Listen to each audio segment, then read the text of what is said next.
with his autobiography. Commercials. You have a good point.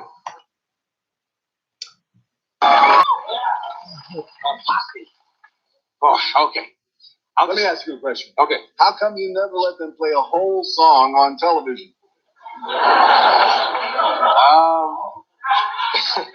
Because that's a good band, and you should let them play on television, not just during the commercials. You have a good point. You really have a good point, because they're...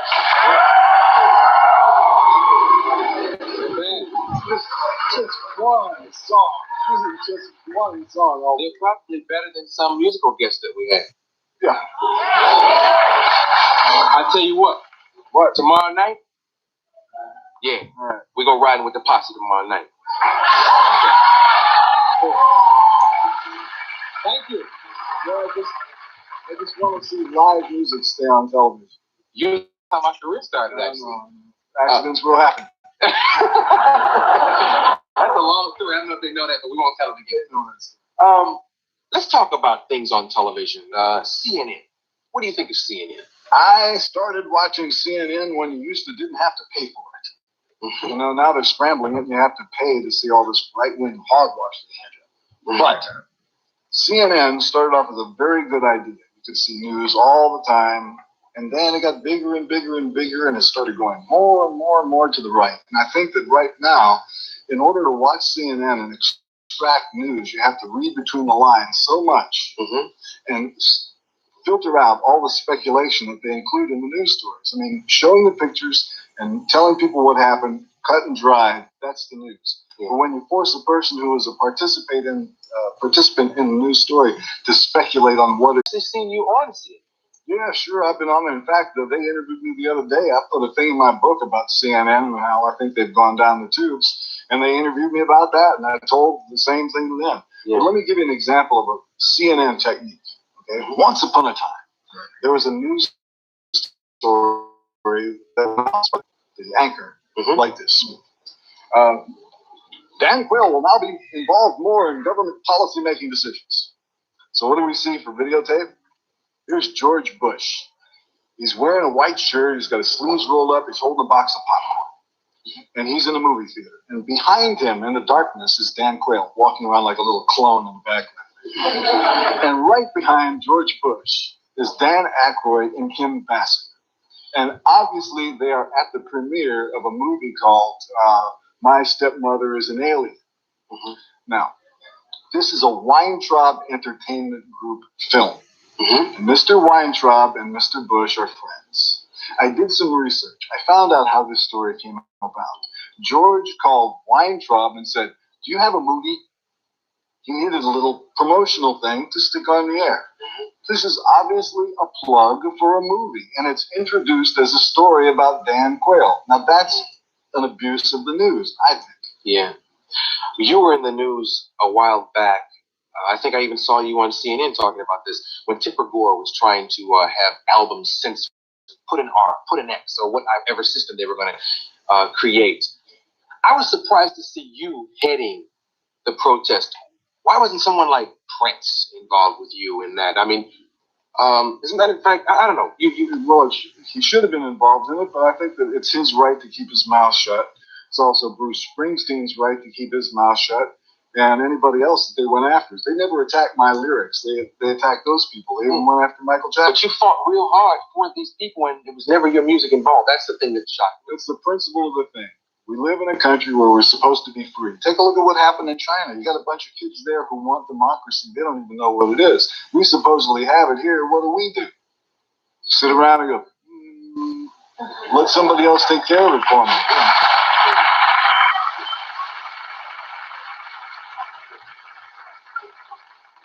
What do you think of the homeless situation? What would you do to deal with this? Well, I have a suggestion. It's probably not going to be very popular, but I think that, you can just take it with a grain of salt, I suppose. You have a bunch of people now who are homeless. These are whole families of people who are homeless. We never had this before. We used to have hobos, we had bums, we had winos, but we didn't have whole families with no place to live and nothing to eat. And we got one guy to thank for it. His name was Ronald Reagan.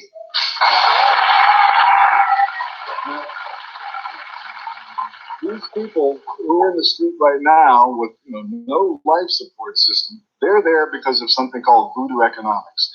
Ronald Reagan leaves office with a big fanfare, and all of his friends get together and buy him a $2 million house in Beverly Hills. So this means he's not spending too much time at the ranch in Santa Barbara anymore.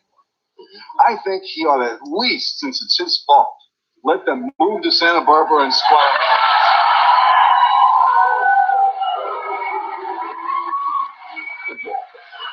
The book is called The Real Frank Zappa Book. This is Frank Zappa. Give it up, y'all.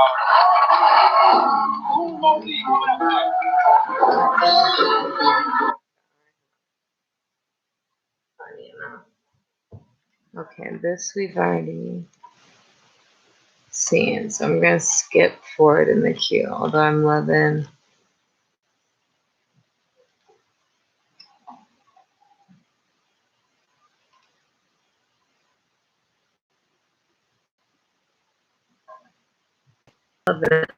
Loving you, Frank.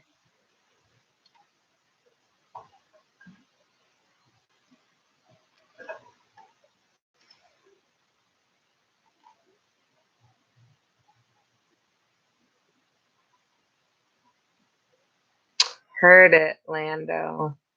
The next witness will be Mr. Frank Zappa.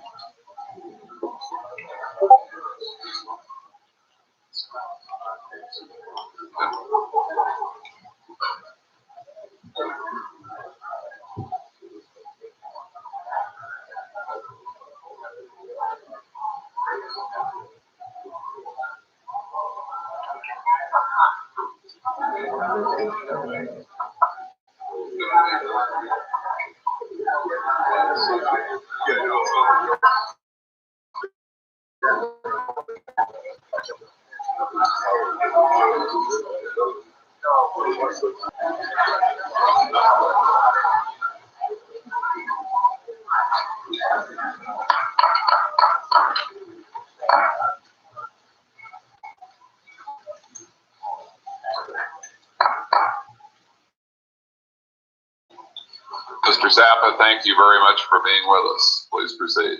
Okay, my name is Frank Zappa. This is my attorney, Larry Stein, from Los Angeles. Can you hear me?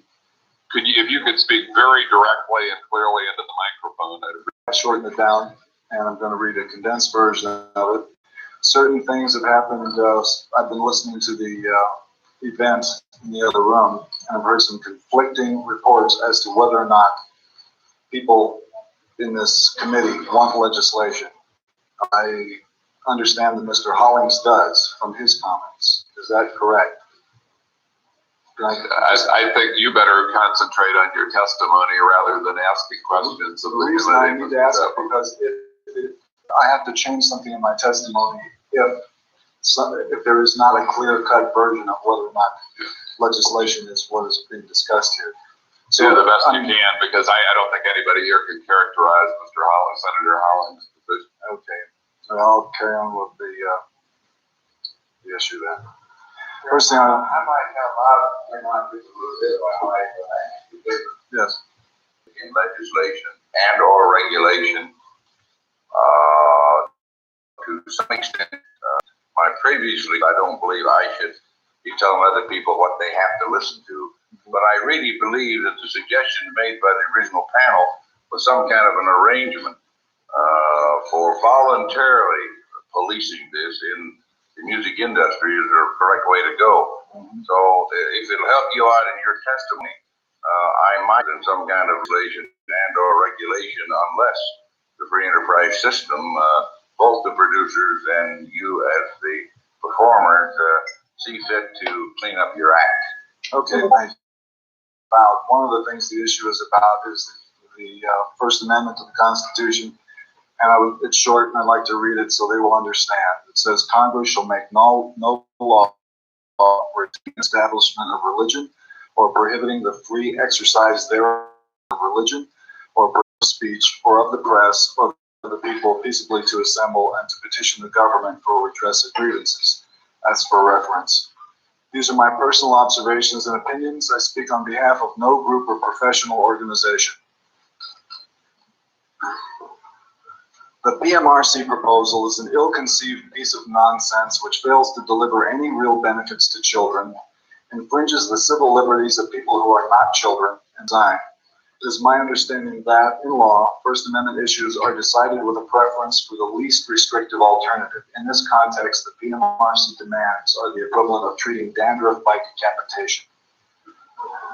No one has forced Mrs. Baker or Mrs. Gore to bring Prince or Sheena Easton into their homes. Thanks to the Constitution, they are free to buy other forms of music for their children. Apparently, they insist on purchasing the works of contemporary recording artists in order to support the personal illusion of aerobic sophistication. Ladies, please in exchange for a spin on the family Victrola.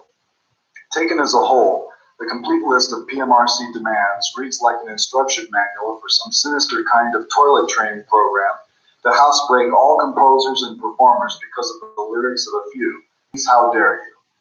The major labels who, through the RIAA, chose to bargain away the blank tape tax industry on consumers for the benefit of a select group within that industry. Is this a consumer issue? You bet it is.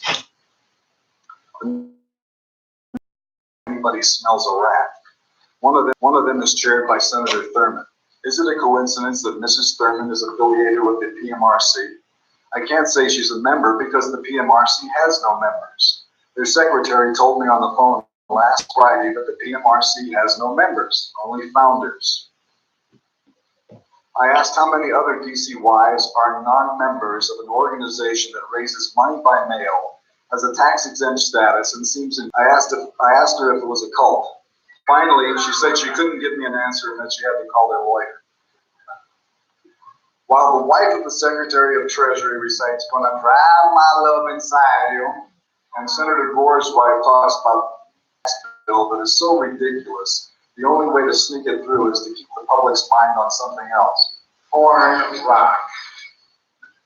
Is the basic issue morality? Is it mental health? Is it an issue at all? The PMRC has created a lot of confusion with improper comparisons between song lyrics, videos, record packaging, radio broadcasting, and live performances. These are all different mediums, and the people who work in them have a right to conduct their business without trade restraining legislation whipped up like an instant pudding by the wives of Big Brother.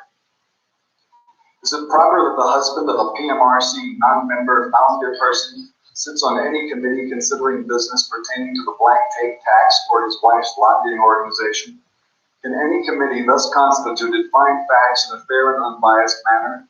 This committee has three that we know about: Senator Danforth, Senator Packwood, and Senator Gore. For some reason, they seem to feel there is no conflict of interest involved. Children in the vulnerable age bracket have a natural love for music. If, as a parent, you believe they should be exposed to something more uplifting than sugar walls, support music appreciation programs in schools. Why haven't you considered your child's need for consumer information? Information costs very pop music exists. RC would rather dispense governmentally sanitized heavy metal music than something more uplifting. Is this an indication of PMRC's personal taste, or just another manifestation of the low priority this administration has placed on education for the arts in America? The answer, of course, is neither. You can't distract people from thinking about an unfair tax by talking about music appreciation. For that, you need sex, and lots of it. The establishment of a rating system, voluntary or otherwise, opens the door to an endless parade of moral quality control programs based on things certain Christians don't like. What if the next bunch of Washington wives demands a large yellow J on all material written or performed by Jews in order to save helpless children from exposure to concealed Zionist doctrine? Record ratings are frequently compared to film ratings. Apart from the quantitative difference, there is another that is more important. People who act in films are hired to pretend. No matter how the film is rated, it won't hurt them personally. Since many musicians write and perform their own material and stand by it as their art, whether you like it or not, an imposed rating will stigmatize them as individuals. How long before composers and performers are told to wear a festive little PMRC armband with their scarlet letter on it? Bad facts make bad law, and people who write bad laws are, in my opinion, more dangerous than songwriters who celebrate sexuality